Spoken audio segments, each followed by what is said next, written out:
Hey guys, Mike here, and in this video we're having a look at some of the implemented modes on the Samsung Galaxy S5.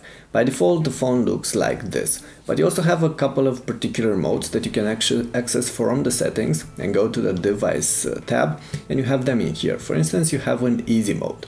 Let's go ahead and activate the easy mode. This basically cuts off access to only a few applications that you can select from this list. For instance, all these applications.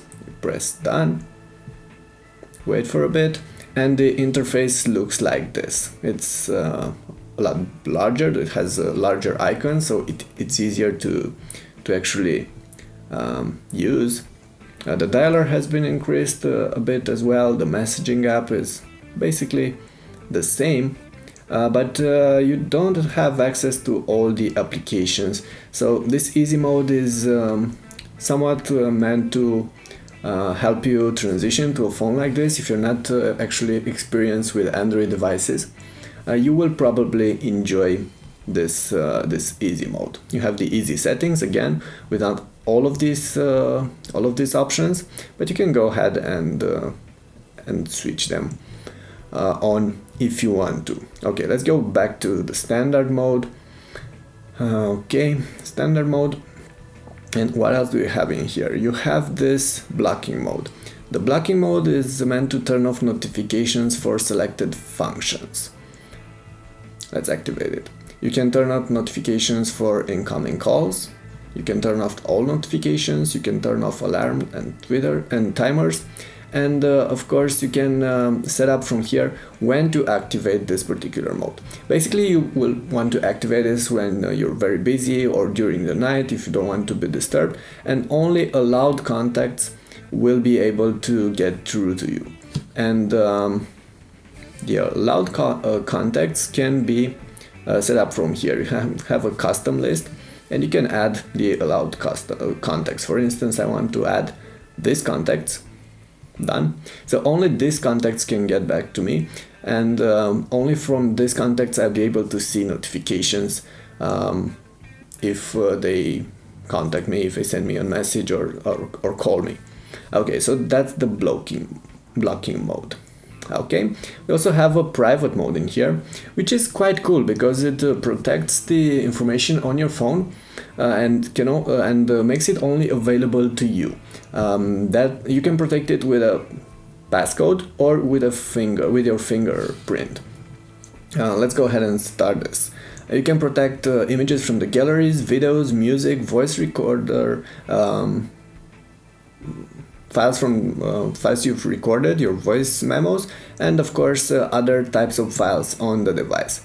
And in order to activate the private mode, you have to go through this quick setup. It shows you exactly how it works, how to activate it, how to remove something from private mode, how to put something on private mode. So let's go ahead and start.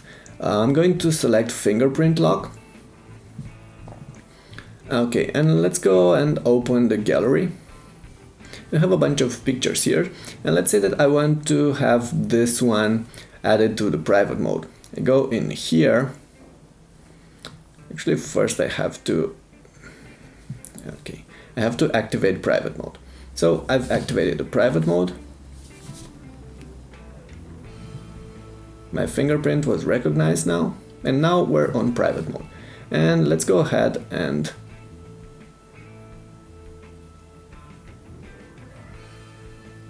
add something to private mode. So I've selected these three images, and I have the option here to move them to private. So now these are moved to private. You have a small icon here, a small key lock icon that shows you that these files are protected. And let me also add one of these videos to the private mode. For instance, this video, I've also moved it to private. Okay, so right now if I'm going to deactivate the private mode, again by swiping, okay, deactivate it like this. Now the private mode is off, In the gallery, I'm not going to see those particular files, and neither the pictures or the videos or anything that I've set on private. But if I want to see them, I again have to go in these settings, activate the private mode, swipe my finger over it or enter the pin or whatever you've put in. And now you have these private items here towards the top. Okay, so that's basically what private mode does. The encryption is stored locally, so it's really difficult for anyone to break through it.